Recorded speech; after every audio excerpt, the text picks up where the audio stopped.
पुन्हा एकदा स्वागत.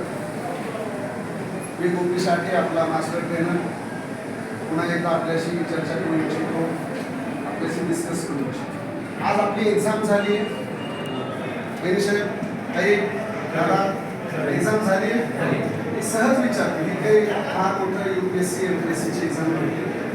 याच्यामध्ये फक्त हा उद्देश होता की कालच्या सत्रामध्ये आमच्या ट्रेनर्सने आणि मी पण थोडा वेळ आपल्याला जे काही मार्गदर्शन केलंय, जे काही शिकवलंय, ट्रेनिंग दिली आहे, त्याच्यातलं आपल्याला किती मगप झालं हे चेकआउट करण्यासाठीची ही एक्झाम ट्रेनिंगमध्ये. बरं, सगळ्यात जास्त मार्क कोणाला पडलेत विचारू शकतो मी? बरं, त्याच्यानंतरचे मार्क काय आहेत? त्यांना 24 मार्क पडले होते. Very good.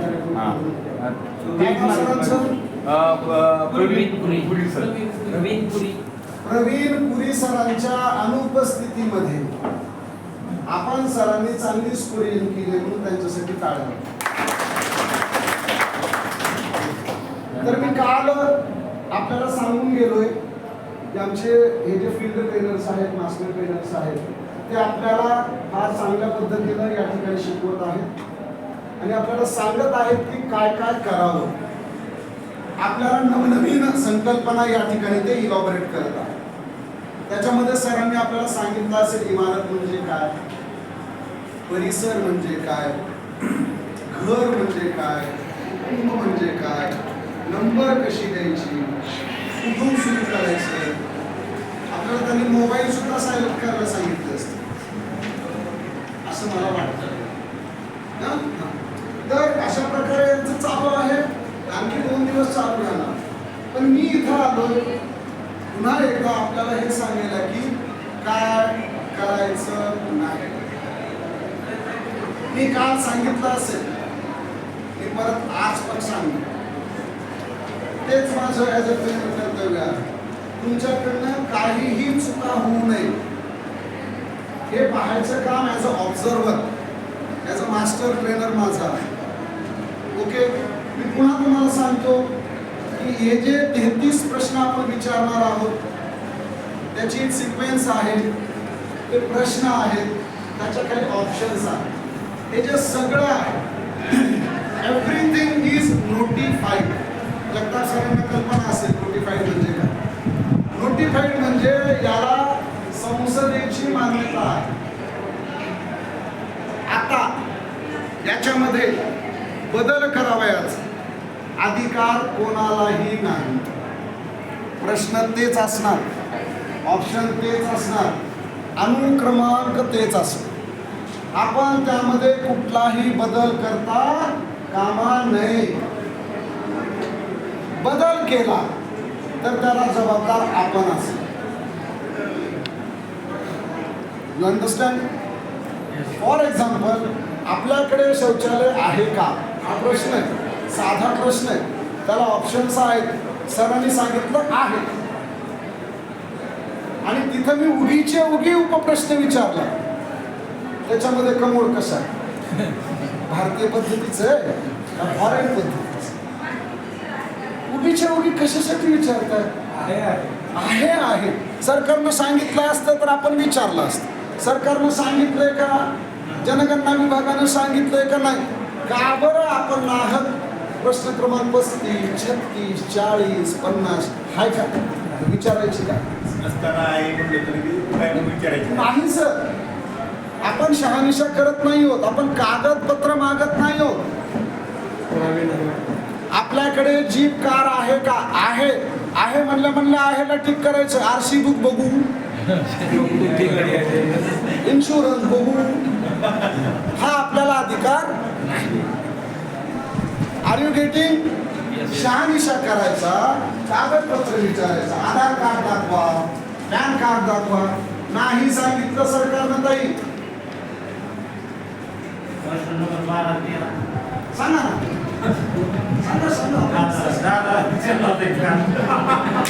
मी हे काम उदाहरण का देतो माहितीये का? तुमच्या डोक्यात बसलं पाहिजे. येन प्रकार तुमची तळमळ काय आहे आपल्या डोक्यात आलं पाहिजे. कारण सर कसं आहे, मी नाही हो प्रगणक आपण आहे. आपण साधारणतः 150-200 घरामध्ये जाणार आहात, 800-900 लोकांची जनगणना करणार आहात.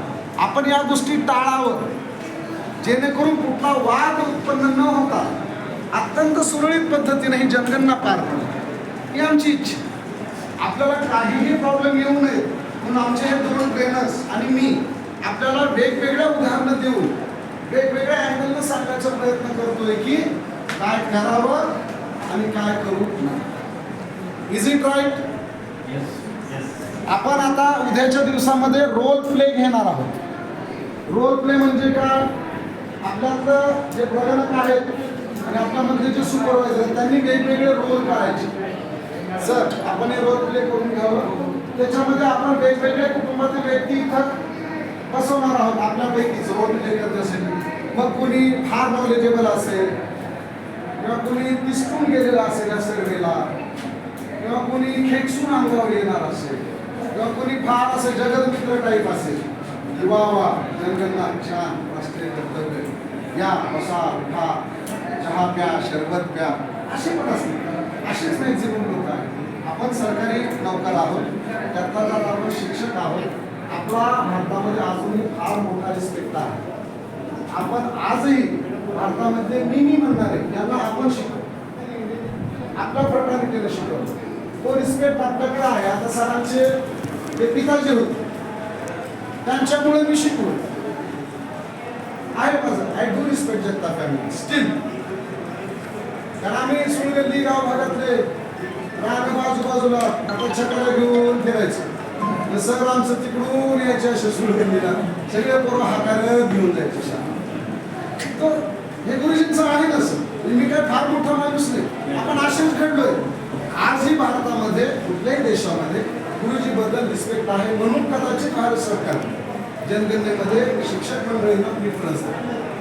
आम्ही सगळे आहोत, बाकीचे आहोत. शिक्षक मंडळींना प्रिफरन्स द्यायचं कारण आपला रिस्पेक्ट, समाजामध्ये असलेली आपल्याबद्दलची आत्मीयता. की सरांनी माझ्या लेकराला नाही शिकवलं, पण सर आहेत माझ्या लेकराला कोणीतरी शिकवलं असं आहे. Okay, so please do respect. Decent manners मध्ये आपण जातच असतो, आपण रिस्पेक्ट करतच असतो. फक्त माझी हात जोडून विनंती, अनवॉन्टेड क्वेश्चन्स विचारू नका. जेवढं सांगितलं तेवढंच काम करा, तेच ऑप्शन विचारा. एक्सप्रेशन्स देऊ नका, काहीतरी चुकीचे चेहऱ्यावर हावभाव आणू नका. एखाद्या माणसाने एखाद्या प्रश्नाचं ऑप्शन सांगितल्यानंतर अगदी प्लेन माइंड, काहीही माझ्यावर इफेक्ट होत नाही अशा प्रकारे शौचालय जर एखाद्याने नाही म्हणलं तरी सुद्धा ओके म्हणून नाहीला टिकून पुढला प्रश्न विचारायचा. आपल्या डोक्यात येतं ना 4 क्वेश्चन असतात शौचालय नाही म्हणलं ते दाबायचे, विचारायचे नाही. कशासाठी कुठं जात आहोत हे प्रश्न विचारायचं नाही. आपल्यामधला प्रश्न विचारणारा माणूस घरी ठेवायचा, माणूस घरी ठेवायचा. काय करायचं नाही बाबा, मोटारसायकल नाही. त्यांनी जर नाही म्हणले की पुन्हा 3-4 क्वेश्चन आहे, नाही विचारायचे. Is it right? Are you getting? मी अत्यंत हलक्या फुलक्या पद्धतीने आपल्या डोक्यामध्ये हे उतरू इच्छितोय. अनवॉन्टेड क्वेश्चन नको, एक्सप्रेशन नको, सपाट जावा.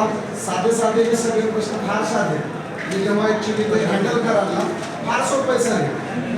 फार सोपं आहे. मी केलोय मी साधारणतः 30-40 वेळा हे हँड्स ऑन केलोय. 300-400 लोकांची जनगणना केली आहे, पुण्यामध्ये केली आहे, इकडे केली आहे, सगळीकडे केली आहे, प्रॅक्टिकली केली. फार सोपं आहे. कृपया मोबाईल सायलेंट ठेवा. हे सगळं फार सोपं आहे आणि सहज होणार आहे. फक्त कसं करायचंय, त्याचे मॅनर्स काय हे सांगण्यासाठीची 3 दिवसीय होईल. आणि त्याच्यामध्ये मी आपल्याला हे येऊन सांगतोय की काय करायचं नाही. Is it okay? उद्याच्या रोल प्ले मध्ये कृपया सगळ्यांनी भाग घ्या. वेगळे वेगळे रोल निभवा, जेणेकरून प्रॅक्टिकली कसं होतंय एखाद्या घरी गेल्यानंतर ते आपण अनुभव घेऊ. Is it right? So thank you very much. Have a nice day.